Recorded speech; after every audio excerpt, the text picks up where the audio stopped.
Kisah Kembang Kecubung. Sebuah kisah mahakarya terbaik dari S.H. Mintarja yang sangat populer di masanya. Dengan bangga kami persembahkan kepada sahabat Permata TV tercinta semuanya. Pada kesempatan yang sangat baik ini, kita masuk pada episode yang ke-14. Selamat menikmati. Dalam kisah sebelumnya diceritakan, sejenak kemudian maka Kitumenggung Reksabawa itu harus bertempur melawan 3 orang, seorang pembunuh upahan dan 2 orang prajurit dari pasukan khusus yang sudah terpengaruh racun yang ditaburkan oleh Kitumenggung Jayataruna. Dengan demikian, maka beban Kitumenggung menjadi lebih berat. Tetapi Kitumenggung benar-benar seorang prajurit Linuwe. Karena itu meskipun ia harus bertempur melawan 3 orang, tetapi Kitumenggung itu tidak segera terdesak.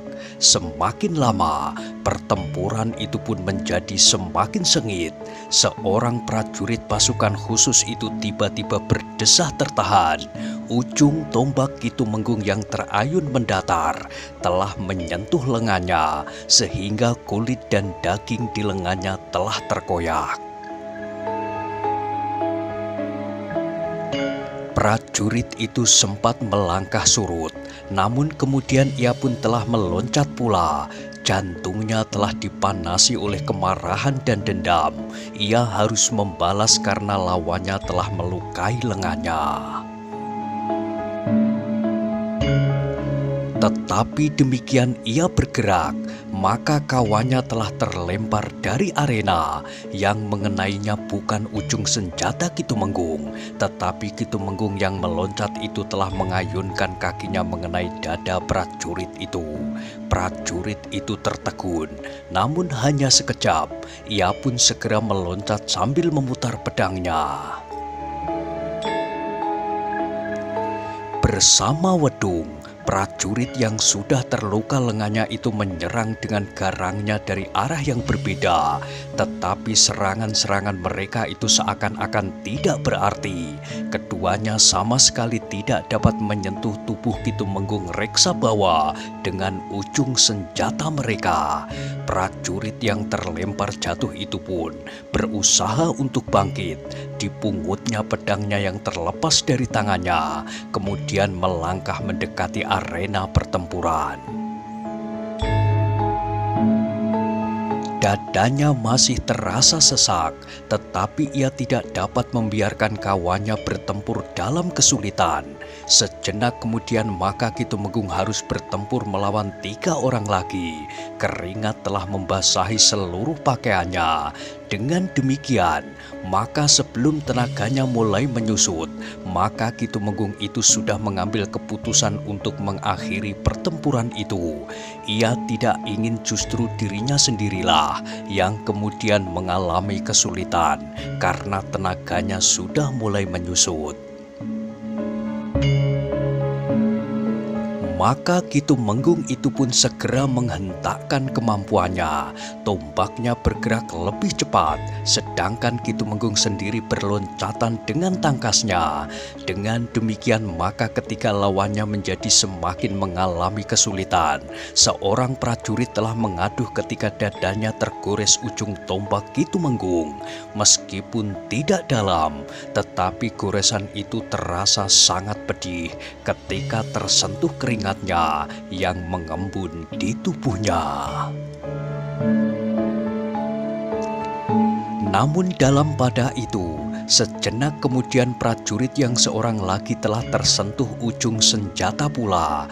Ujung tombak Kitumenggung telah melukai pundaknya. Wedung yang melihat kedua orang prajurit itu dilukai, Dengan garangnya meloncat menyerang, goloknya yang besar terayun dengan derasnya ke arah leher Ki Tumenggung. Tetapi Ki Tumenggung dengan cepat menghindar sambil merendahkan dirinya. Ujung tombak Ki Tumenggung telah terjulur. Wedung terkejut ketika ia melihat ujung tombak itu tiba-tiba saja telah mematuk lambungnya. Wedung meloncat surut, sementara itu seorang prajurit dengan garangnya mengayunkan pedangnya menebas pundak Ki Tumenggung. Tetapi Ki Tumenggung reksa bawa sempat beringsut, bahkan dengan tangkasnya Ki Tumenggung itu meloncat sambil mengayunkan tombaknya. Prajurit itu mencoba menghindar dengan meloncat surut, namun tiba-tiba tombak itu seakan-akan menggeliat. Ujungnya tiba-tiba saja bergerak lurus mengarah ke dadanya. Prajurit itu terlambat menghindar. Ujung tombak itu benar-benar telah menikam dadanya, menyentuh jantungnya. Ketika Ki Tumenggung reksa bawa menarik tombaknya, maka prajurit itu pun terhuyung-huyung sejenak, kemudian jatuh terjerembab. "Gila orang ini!" geram Wedung. Serangannya pun kemudian datang membadai. Tetapi pertahanan Ki Tumenggung reksa bawa sama sekali tidak menjadi goyah.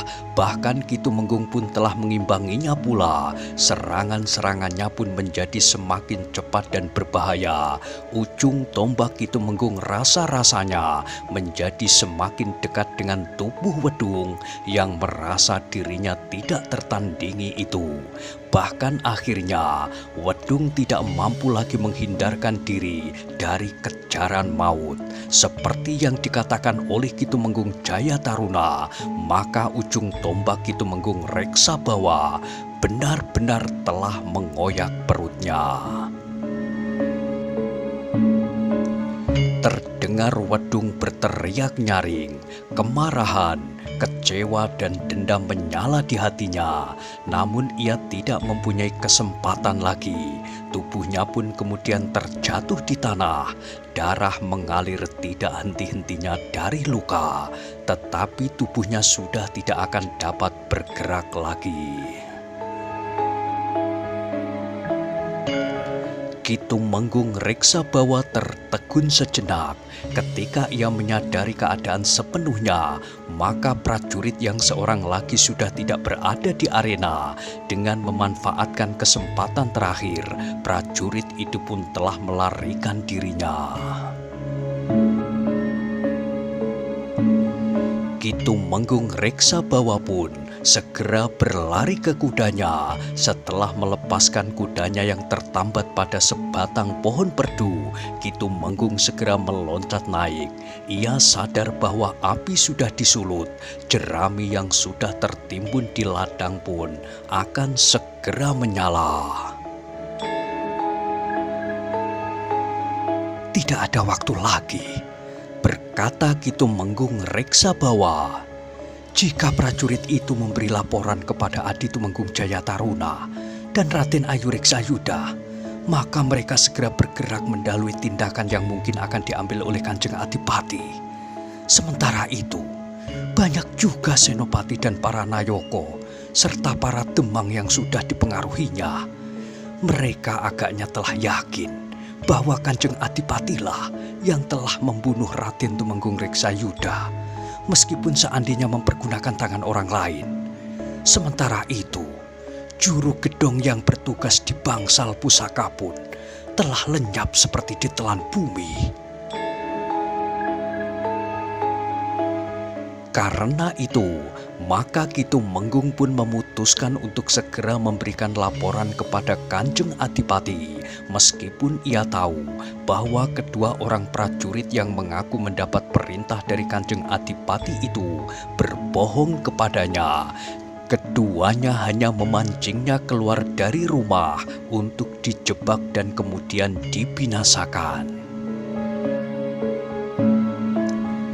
Kenapa Adijaya Taruna sampai hati melakukannya? Desis Ki Tumenggung reksa bawa. Apakah ia benar-benar sudah melupakan perjalanan hidupnya? Sejenak kemudian maka kuda Kitumenggung Reksabawa telah berpacu dengan kencangnya. Derap kakinya terdengar memecah kesenyapan malam. Beberapa saat kemudian, Kitumenggung telah sampai ke gerbang dalam kadipaten. Demikian tegangnya hati Kitumenggung, sehingga Kitumenggung telah melupakan unggah-ungguh.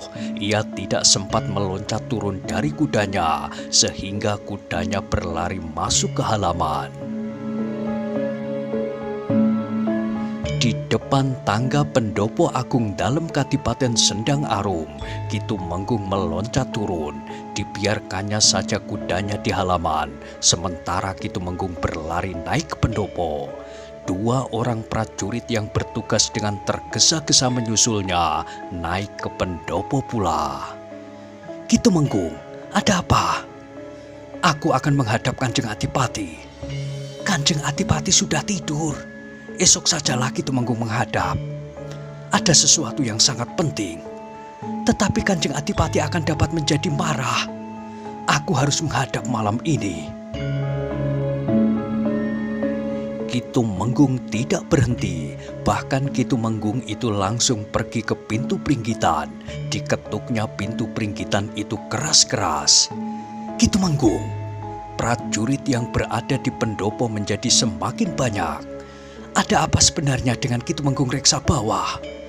Kitumenggung tidak menjawab, tetapi ia mengetuk pintu semakin keras. "Maaf Kitumenggung," berkata seorang lurah prajurit. "Bukan maksud kami menentang Kitumenggung, tetapi sebaiknya Kitumenggung menunggu sejenak. Biarlah para petugas di dalam melihat kemungkinannya." "Aku harus menghadap sekarang. Katakan kepada para petugas di dalam bahwa aku, Tumenggung Reksabawa, akan menghadap." Para prajurit yang bertugas memang menjadi ragu-ragu. Agaknya Kitumenggung benar-benar mempunyai kepentingan yang tidak dapat tertunda. Bahkan di tangan Kitumenggung itu digenggamnya tombak yang telah basah oleh darah. Namun tiba-tiba saja pintu itu pun terbuka. Dua orang prajurit di sebelah menyebelah pintu yang terbuka itu. Seorang di antara mereka adalah Narpacundaka Kanjeng Adipati. "Aku akan menghadap," berkata Kitumenggung Reksabawa. "Kanjeng Adipati belum lama beristirahat Kitumenggung," jawab Narpacundaka itu. "Tetapi dalam keadaan yang gawat seperti ini, aku harus menghadap sekarang. Tidak ada waktu lagi untuk menundanya, apalagi sampai esok. Tetapi kami tidak berani membangunkannya. Kalau begitu, biarlah aku yang membangunkannya." "Jangan Kitumenggung, Kanjeng Adipati akan dapat menjadi marah.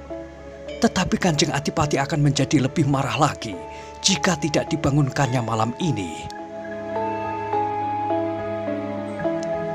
Narpacundaka itu termangu-mangu sejenak.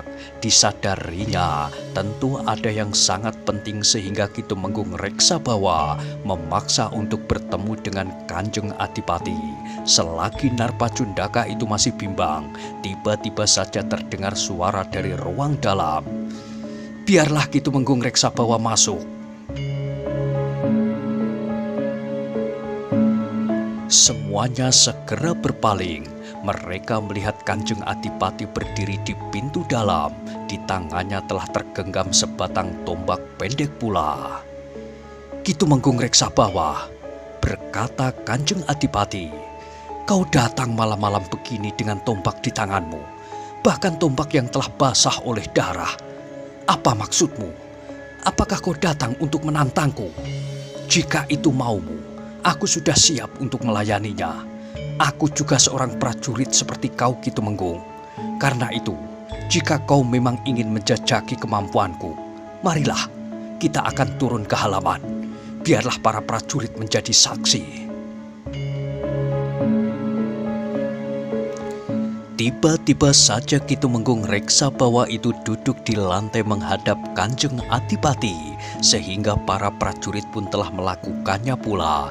Diletakkannya tombaknya di sisinya, sambil menyembah ia pun berkata, "Ampun Kanjeng Adipati, hamba menghadap sebagai seorang prajurit yang mengemban tugas. Tetapi kau datang dengan tombak di tangan. Hamba memang membawa senjata untuk melindungi diri hamba pada saat yang gawat seperti ini. Apa yang sebenarnya ingin kau katakan Kakang Tumenggung?" "Ampun Kanjeng Adipati, sekelompok orang telah mempersiapkan pemberontakan melawan kuasa Kanjeng Adipati." "Kau jangan berceloteh Kakang. Ini adalah kelemahan dari para petugas sandi.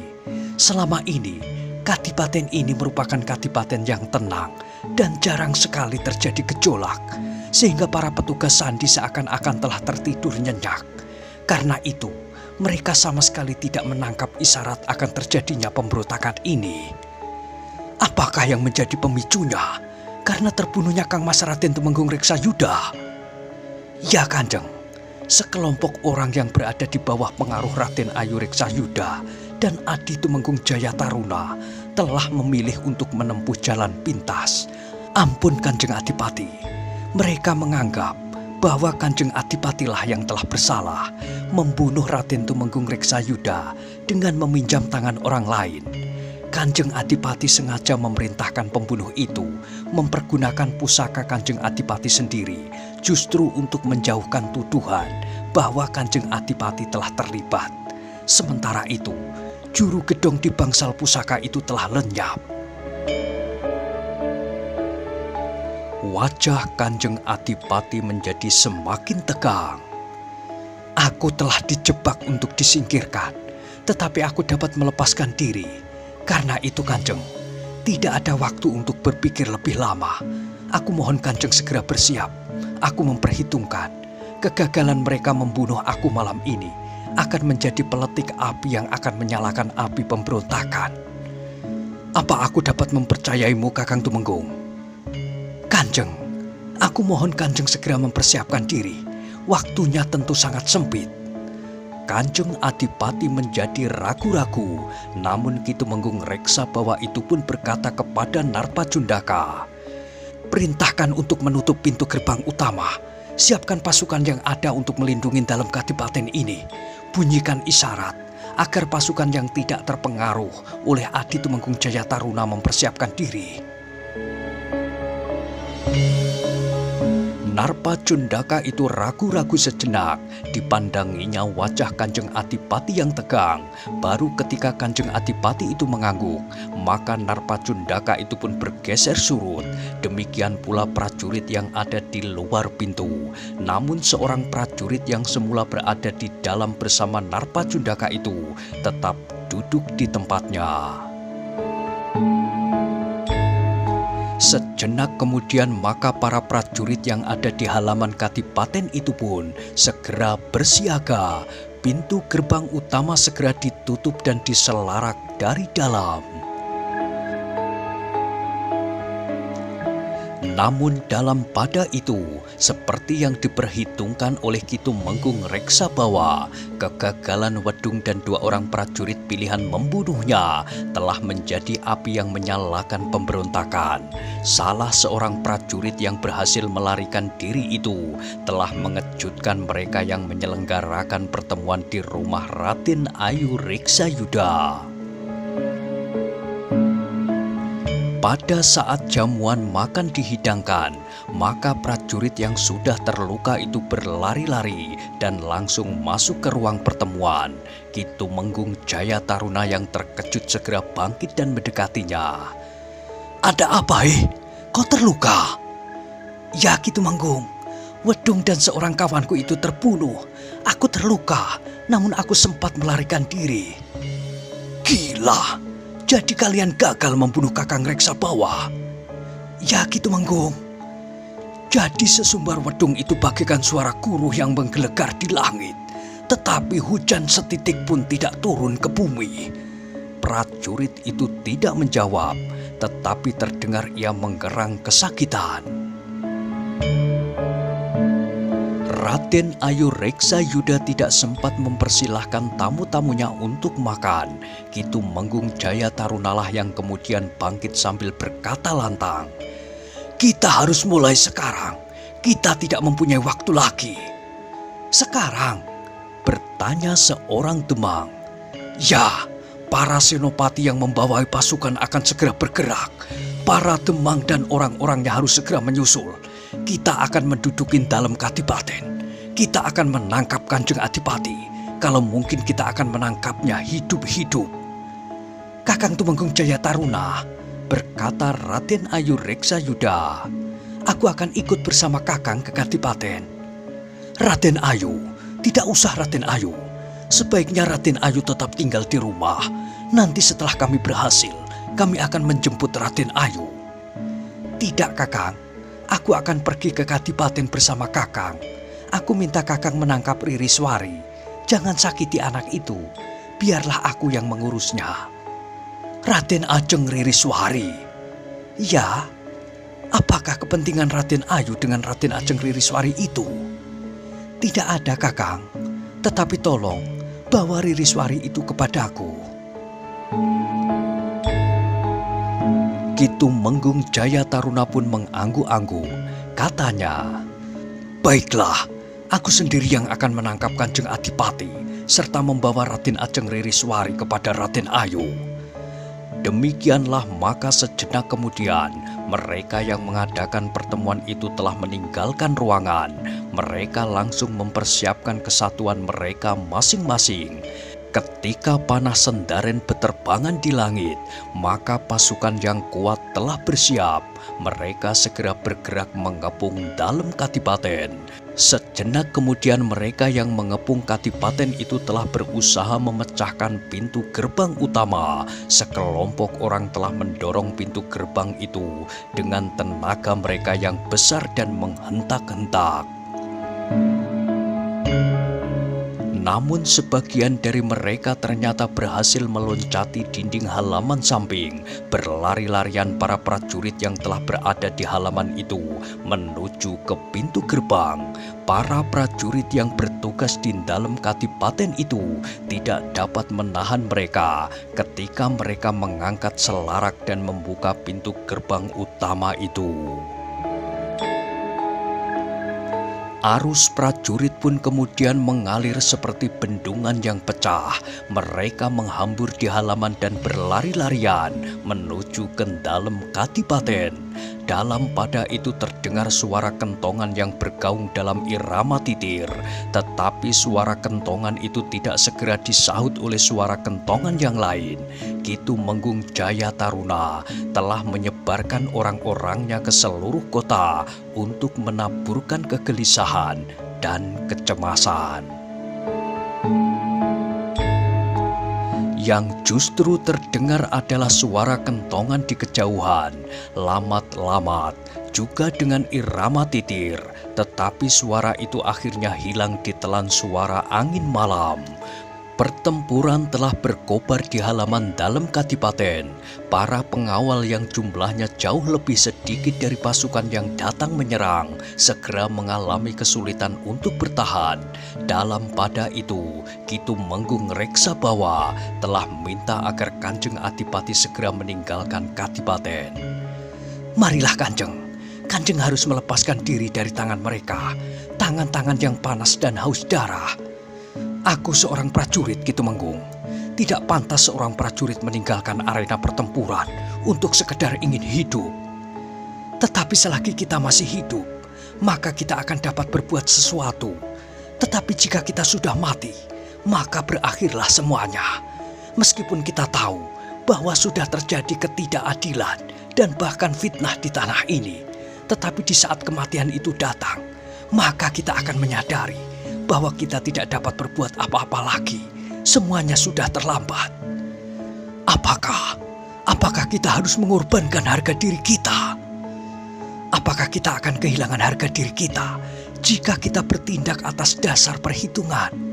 Apakah kita akan kehilangan harga diri kita jika kita berniat untuk membongkar ketidakadilan, fitnah, dan bahkan kemudian pembunuhan yang terjadi ini? Tidak, Kanjeng. Itu adalah kewajiban Kanjeng Adipati. Kanjeng Adipati harus membuat pertimbangan dan memutuskan dalam waktu sekejap. Apakah Kanjeng Adipati ingin menjadi seorang pahlawan yang gugur di medan perang, atau seorang pahlawan yang mampu menyelamatkan kadipaten ini dari tangan-tangan pemberontak? Kanjeng Adipati termangu-mangu sejenak. Sementara itu Ki Tumenggung Reksabawa pun berkata dengan tegas, "Marilah kita pergi." Kata-kata itu seakan-akan telah mencekam jantung Kanjeng Adipati. Karena itu maka Kanjeng Adipati tidak membantah lagi ketika Ki Tumenggung itu berkata, "Kita mengambil jalan ini, Kanjeng, lewat pintu Butulan." Keduanya kemudian bergegas pergi ke pintu Butulan. Dua orang prajurit yang bertugas di dalam mengikuti mereka. Demikian mereka keluar dari pintu Butulan dan turun ke Longkangan. Telah terjadi pertempuran. Bahkan beberapa orang prajurit langsung menyerang Kanjeng Adipati dan Ki Tumenggung Reksabawa. Namun keduanya adalah prajurit-prajurit yang mempunyai banyak kelebihan dari para prajurit kebanyakan. Kemampuan keduanya terlalu tinggi bagi mereka yang mencoba menyerangnya. Karena itu, maka beberapa orang pun segera terlempar jatuh dengan luka yang menganga di dada mereka. Kedua orang prajurit yang mengikuti keduanya sejak dari dalam itu masih saja mengikuti. Mereka pun telah terlibat dalam pertempuran pula melawan prajurit-prajurit yang menyerang Ki Tumenggung Reksabawa dan Kanjeng Adipati. Beberapa saat kemudian, keduanya telah keluar dari Longkangan di depan serambi samping dalam kadipaten. Namun ketika mereka lewat Puri Kaputren, maka Kanjeng Adipati pun berhenti. "Kenapa Kanjeng berhenti? Ririswari, tidak akan ada yang mengganggu Raden Ajeng Ririswari, Kanjeng.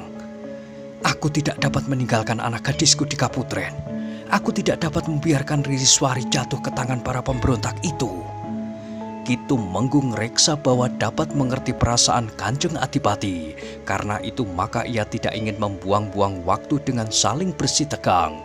Karena itu maka Ki Tumenggung Reksabawa itu pun segera berlari ke Kaputren, diikuti oleh Kanjeng Adipati dan kedua orang prajurit pengawalnya. Namun ternyata Kaputren telah kosong. Yang ada tinggallah beberapa orang emban yang ketakutan mendengar sorak dan teriakan-teriakan di halaman kadipaten. "Di mana Ririswari?" bertanya Kanjeng Adipati. Emban pamomong Raden Ajeng Ririswari itu mengusap matanya yang basah. Hamba